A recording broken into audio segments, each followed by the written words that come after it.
James again sent me this video. I think he quite likes Erased Century. It's talking about how we used to do things before 1830. We used to have these sticks and everything was recorded on there, and it lasted hundreds of years. And then they got rid of them, burnt them. It burnt down the House of Commons and nobody was fired. Isn't it, got rid of? Isn't that strange when the same thing happened 9/11? So what happened was, this system was in for all this time, and then what it was is they decided to change it. He explains it in the video, but they said that it couldn't be, it wasn't really there, but it was there, and it stayed there until the last person died. And then all the sticks were rounded up, even though this was a way of how they looked after each other, communication, etc., etc. It wasn't a bank, it was different, but this is how they did it. And then, of course, came the Romans again, in a different way. Queen Victoria, probably, as the queens go.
Then this fire happened, witches and other areas.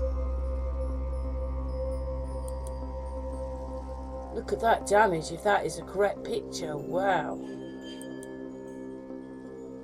They like to burn things, don't they? That's a picture of the old House of Commons. They love burning things, getting rid of things. And then it wasn't in use for a bit, and then no one knew how to decide. Someone, or this guy here, he found a few of the scrolls, or what you want to call them, pieces of wood, but he didn't know how to decipher what was on it. And yet only 16 years ago it was still there, but it was 40 odd years after they decided they weren't going to have it, so that would be 40 years, not however many years it was. Do you see what I mean? It's a bit more time, quite a bit more time, but nobody understood it anymore. That's incredible when the whole country was using it. Anyway, we're going to listen to his version. Thank you, James, and thank you, very good. Again, Erased Century. Yeah, I like what he's finding. Anyway, let's watch his video. Yeah, and please go and sub to his channel and watch more of his videos. Wondered where that word comes from. Not stock as in inventory, stock as in shares. As in the stock market, the word comes from a stick of wood, specifically the longer half of a split tally stick, which was given to the person who held a financial claim, the stockholder. For 726 years, that is how England tracked debt, recorded taxes, and ran its economy. Not with banks, not with paper, with notched pieces of hazelwood that were split in half to prevent forgery. One half for the creditor, one half for the debtor. The grain of the wood matched so perfectly that counterfeiting was physically impossible. This system built the British Empire, Then in 1834 they burned every last stick of it, and accidentally destroyed Parliament in the process. I found this while researching something else entirely. I was looking into the origins of financial terminology, trying to understand why we use the words we use for money and investment. Etymology is often a ghost that preserves what documents do not, and when I traced the word stockholder back to its roots, I found myself staring at a currency system that predates the Bank of England by nearly 6 centuries. A system so successful it ran continuously from 1100 AD until 1826, a system whose physical records were then deliberately destroyed. The more I dug, the stranger the story became. In 1100, King Henry I, son of William the Conqueror, introduced the tally stick system to England. The mechanics were elegant in their simplicity. A stick of hazelwood, roughly as long as the span between thumb and forefinger, would be notched to indicate amounts.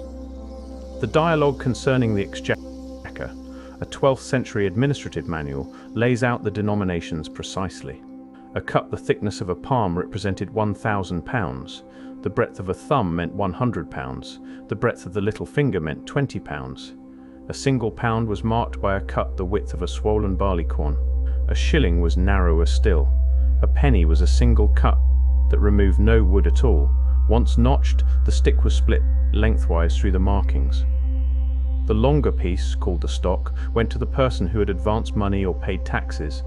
The shorter piece, called the foil, went to the debtor or the crown.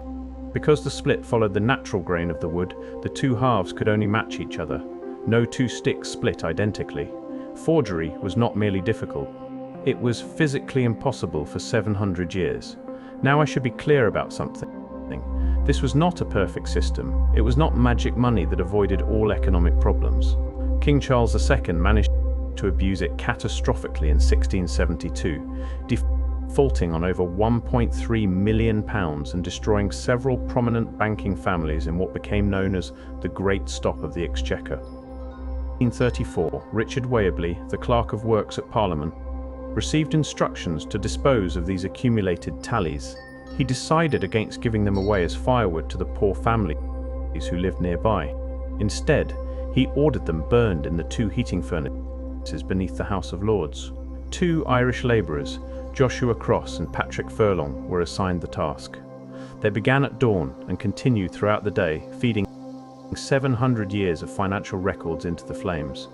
Throughout the afternoon, Mrs. Wright, the deputy housekeeper, noticed excessive heat and smoke.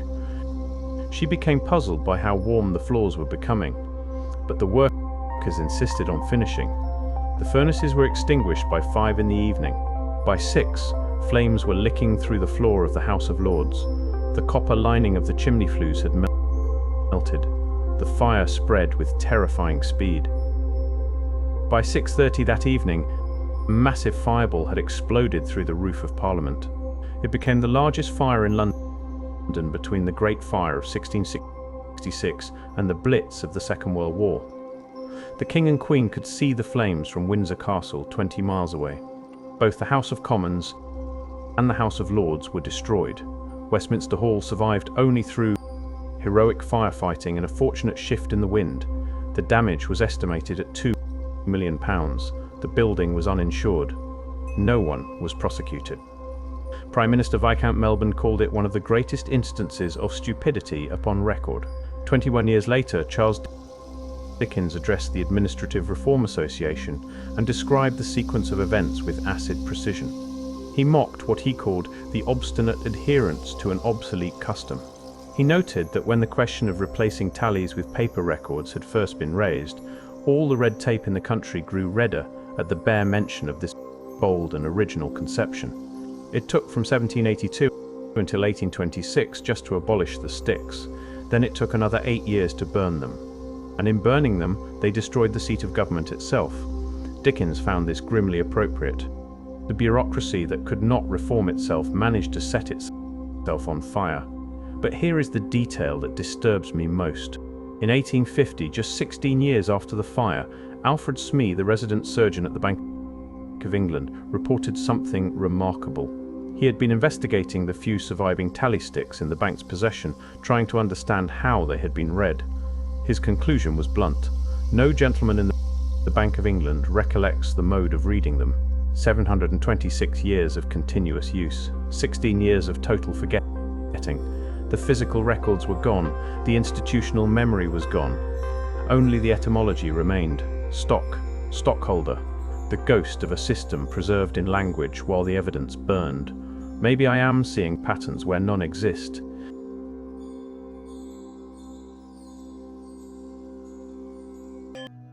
James from Portugal sent me this video. It's the Civil War photos found. It's a very nice video. I have filmed a little bit of it. I hope Erased Century doesn't mind. He's had a good viewing. Congratulations. But there's just, well, anyway, I'm going to play my bit of video, then we're going to play his. But thank you very much, Erased Century. Yeah, thank you very much. We're going to be watching a video about America's postal system in a period of time in the 1800s through to sort of the 1920s, 30s, which is still quite a myriad of time. And even though his video is brilliant and you can tell he's very detailed, spent a lot of time doing it, there's no mention to send a baby. As I've said, this guy's video is really good, but it does not mention the babies being sold. And this seemed to happen in the Victorian times, where they're selling babies and sending them through the post. He was sending postcards about it. None of us know if it's real, but then there was the incubator babies that led to all these babies on the postcard. Order your baby. Wow, when you think about it. But you've got this whole office full of things like skulls.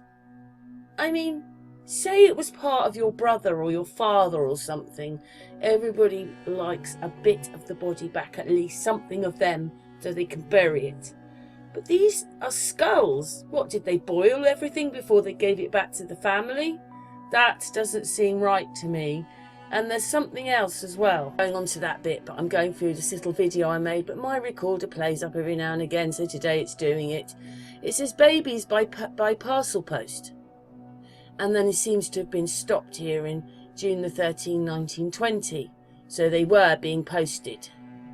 And then you've got this. Anyway, we're going to watch this video about how all these letters got. Well, anyway, we'll see what he says rather than me explaining it. But we're just going on to the next bit. Do they, to you, look more like prisoners rather than soldiers having their pitch taken? I mean, do any of them look happy? Do any of those people look happy? They look like prisoners to me, or people that have died. But I mean, look at them. Look at their faces. Look at this guy down here. This looks like a mugshot. I don't know. But anyway, let's move on with the video. Great video explanation, but these bits are not taken into consideration. But anyway, you know me. There are extra things I see or have to add in. Somewhere in a government warehouse in 1885, a woman named Clara Richter held an envelope addressed only to "My son, he lives out west, he drives a red ox, the railroad goes by Thar." No city, no street, just a mother's desperate hope that someone, somewhere, would find her boy. Clara solved that puzzle. She solved thousands like them. She was so proud of her work that she kept a scrapbook, carefully mounting the envelope she had decoded, writing the correct addresses on the back like answers to a riddle. And then, as the law required, she burned everything else she touched. 6 million letters a year. That was the number Patty Lyle Collins gave in 1899 when the Ladies' Home Journal asked her why so much American mail went astray. Collins ran the dead letter office in Washington, and she had seen it all. Letters to asylums that had closed, letters to orphanages that had moved, letters to immigrants who had scattered across a continent that did not track its own people. Every single one was opened, read just enough to search for clues, and then, if it could not be delivered or returned, destroyed. Not lost, not misplaced. Destroyed by policy, burned by the cartload, pulped into paper, erased from existence. And when I went looking for the records of this office, for the archive that should document a century of American communication failures, I found something that stopped me cold. One box. According to the National Archives finding aids, Only one box of Dead Letter Office operational records survives. Miscellaneous records 1897 through 1930. That is what remains. A century of work, millions upon millions of letters passing through federal hands. One box. I came to this topic sideways. I was researching the 1890 census fire, following the pattern of government archives that seemed to vanish at convenient moments, when I noticed something I had missed before. The fire that destroyed most of the 1890 census happened in January of 1921, in the basement of the Commerce Department building in Washington. But the post office had been in that same building for years, and across the hall from where census records burned, another kind of destruction had been happening quietly for almost a century, not by fire, by law. The Dead Letter Office was established in 1825 to handle mail that could not be delivered. By 1882, clerks were processing 13,600 pieces of dead mail every single day. By 1893, that number had grown to over 20,000 daily. By the early 1900s, 30,000 pieces of mail arrived at the Dead Letter Office every day, 11 million items per year. 80,000 letters annually had no address at all. Someone had written words meant for another human being and simply sent them into the void, hoping. The clerks who worked there were remarkable. During the Civil War, when the men went to fight, the post office hired women to handle the mounting chaos of undeliverable mail. By 1865, 38 women worked in the Dead Letter Office against only 7 men. The administrators discovered that women were patient, dedicated, and extraordinarily skilled at what they called blind reading. This was the art of deciphering impossible addresses, a letter addressed to Ireland with nothing else. Patty Lyle Collins knew instantly. There was a region of West Virginia called the Island, a letter addressed to the largest dealer of old medical books in Boston, a letter addressed to the only President Street in America, which happened to be in Baltimore. These women memorized street names across the entire country. They learned the phonetic patterns of immigrants who had never written a letter before. They studied handwriting from every region of Europe and beyond. Collins herself was fluent in French, German, Greek, and Arabic.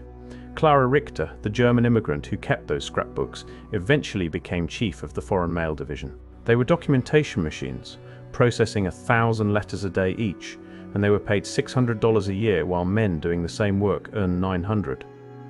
Now, you might say the destruction was necessary. Privacy protection. The government could not keep millions of private letters forever. People have a right to have their failed communications destroyed rather than stored in some archive for historians to pore through a century later. That is a reasonable argument. I considered it carefully, but here is what bothers me. They kept the curiosities. The Dead Letter Office had a museum, established by the 1870s, that became one of the most popular tourist attractions in Washington. They displayed the rattlesnakes that arrived alive in a perforated tin can in 1903. They kept the human skulls, the wedding cakes, the false teeth. One man actually found his own lost dentures while visiting the museum and identified them. They kept a lock of hair from Charles Guiteau, the man who assassinated President Garfield, mailed to some unknown admirer. They kept the objects interesting enough to attract crowds. What they burned were the letters themselves. The human connection. The words. The most haunting items in that museum were not the curiosities. They were the Civil War soldier photographs. During the war, thousands of young men sent portraits home to their families, small cartes de visite and tintypes enclosed in letters. But many of these soldiers were poorly educated. They had never addressed an envelope before. The addresses were illegible, incomplete, wrong. By the end of the war, the Dead Letter Office held 4.5 million undelivered letters and thousands of unclaimed soldier photographs. Estimates range from 5,000 to 15,000 images. Third Assistant Postmaster General Alexander Zeverly had an idea. He mounted the photographs on panels in groups of 36, numbered them in red ink, and displayed them in the museum. Crowdsourcing before the word existed. Families would come searching for the faces of fathers and husbands and brothers lost to the war. Women wept as they scanned the panels looking for someone they knew. Sometimes they found them. On June 17, 1874, a man claimed the photograph of Lieutenant S. Roderick of the 19th Iowa Infantry. On October 16, 1902, Edward Marsh of the 10th New York Battery claimed a photograph of himself, 40 years after he had mailed it. 40 years. The estimates suggest around 2,000 such reunions occurred. But thousands more photographs remained unclaimed, a silent memorial to the war's dead, until 1911, when the museum closed and the album was divided and sold. I keep returning to that mother writing to her son who drives a red ox. Clara Richter solved that puzzle. She was proud enough to save the envelope in her scrapbook. But the letter inside? The words that mother chose? Those were burned with the rest. The blind reading scrapbooks survive at the Smithsonian today because Clara Richter wanted to remember her triumphs. 21 envelopes, postmarked 1883 through 1884, with markings like illegibly addressed and misdirected, and no such office in state named. The solutions written on the back like answers to a quiz. That is what remains of her 30 years of work. Not the letters, not the words, just the puzzles she solved. Maybe that is fine. Maybe some things should not be preserved. But then I think about what was passing through that office. Not just badly addressed mail from careless senders. Letters to the institutions of 19th century America. I found one surviving envelope that tells a story. It bears markings in pencil and multiple colors of ink. Not at Blackwell's Island, not at Randall's Island, not at Insane Ward's Island, not at Almshouse, not at Infants RIH, not at RI Hospital, not at Insane Asylum. In 1890, Blackwell's Island alone, now called Roosevelt Island, held the first municipal mental hospital in the country, plus an almshouse and a prison. 5,047 patients in the institutions on those islands. Someone was trying to reach a person who had been committed. The letter bounced from asylum to asylum, hospital to hospital, and eventually ended up in the dead letter office. What happened to it then? Burned, as the law required. What would we know about American institutional life if those letters survived? How many mothers wrote to children in orphanages who never received their words? How many patients in asylums had letters arrive marked, "No such person at this address"? How many inheritance claims failed to reach families who had scattered? How many death notices arrived too late? The dead letter office was not just processing mail that had bad handwriting. It was documenting the chaos of American expansion, American institutions, American families torn apart by war and migration and poverty, and then, by law, it erased the evidence. Wow, millions of letters. It's almost hard to comprehend, isn't it? Sending skull heads through the post to an anonymous person with an anonymous address, so you don't know if it's going to get to that person or not. It just seems a bit strange to me, but as I said, you've got those children on the trains, the orphan children, you've got the babies being sent through the post. These things are not on there. I showed the pictures of the soldiers all looking like mug shots. I don't know. What's your thoughts? Brilliant video. What's your thoughts to it all? Again, thank you to Erased Century, and I'm going to sub to him. I haven't on this bit when filming, but I'm going to sub to him. Anyway, thank you very much to him. Please leave your thoughts. Go over to his channel, sub to him and watch more of his videos.